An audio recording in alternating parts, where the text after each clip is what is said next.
Part 3. Filling in the Holes. Chapter 50.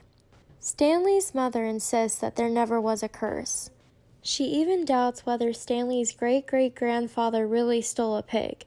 The reader might find it interesting, however, that Stanley's father invented his cure for foot odor the day after the great-great-grandson of Elia Yelnats carried the great-great-great-grandson of Madame Zeroni up the mountain. The Attorney General closed Camp Green Lake. Miss Walker, who was in desperate need of money, had to sell the land which had been in her family for generations. It was bought by a national organization dedicated to the well-being of young girls. In a few years, Camp Green Lake will become a Girl Scout camp. This is pretty much the end of the story. The reader probably still has some questions, but unfortunately, from here on in, the answers tend to be long and tedious. While Mrs. Bell, Stanley's former math teacher, might want to know the percent change in Stanley's weight, the reader probably cares more about the change in Stanley's character and self-confidence. But those changes are subtle and hard to measure. There is no simple answer. Even the contents of the suitcase turned out to be somewhat tedious. Stanley's father pried it open in his workshop, and at first everyone gasped at the sparkling jewels. Stanley thought he and Hector had become millionaires. But the jewels were of poor quality, worth no more than $20,000.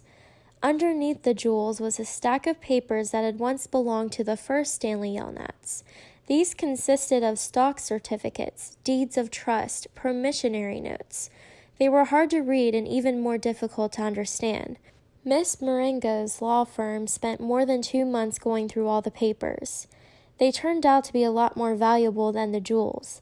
After legal fees and taxes, Stanley and Zero each received less than $1 million. But not a lot less. It was enough for Stanley to buy his family a new house with a laboratory in the basement, and for Hector to hire a team of private investigators. But it would be boring to go through all the tedious details of all the changes in their lives.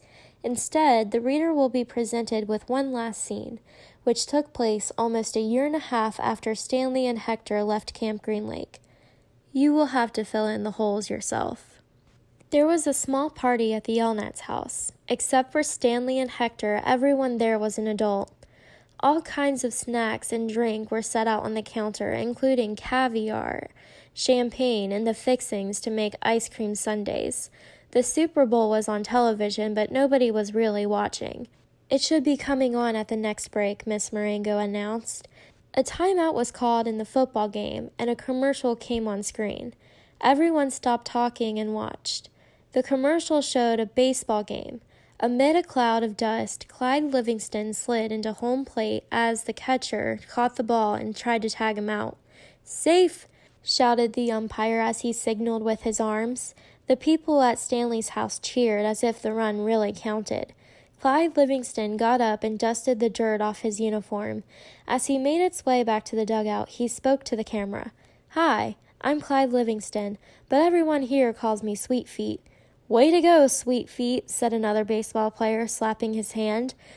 Besides being on the television screen, Clyde Livingston was also sitting on the couch next to Stanley.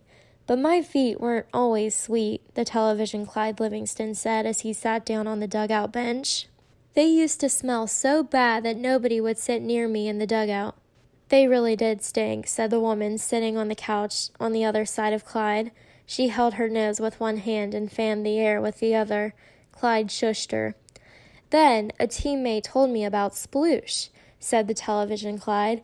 He pulled a can of sploosh out from under the dugout bench and held it up for everyone to see. "I just spray a little on each foot every morning, and now I really do have sweet feet. Plus, I like the tingle." "Sploosh," said a voice. "A treat for your feet. Made from all natural ingredients, it neutralizes odor-causing fungi and bacteria. Plus, you'll like the tingle." Everyone at the party clapped their hands. "He wasn't lying," said the woman who sat next to Clyde. "I couldn't even be in the same room with his socks."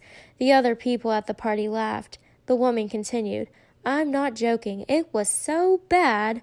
"You have made your point," said Clyde, covering her mouth with his hand. He looked back at Stanley. "Will you do me a favor, Stanley?" Stanley raised and lowered his left shoulder. "I'm going to get more caviar," said Clyde. "Keep your hand over my wife's mouth." He patted Stanley on the shoulder as he rose from the couch. Stanley looked uncertainly at his hand and then at Clyde Livingston's wife. She winked at him.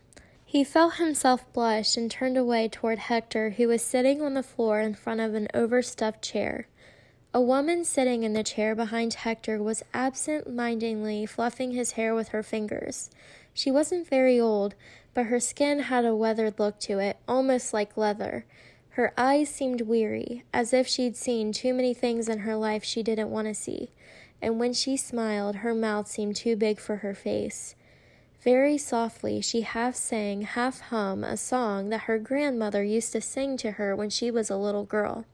If only, the moon speaks no reply, reflecting the sun and all that's gone by.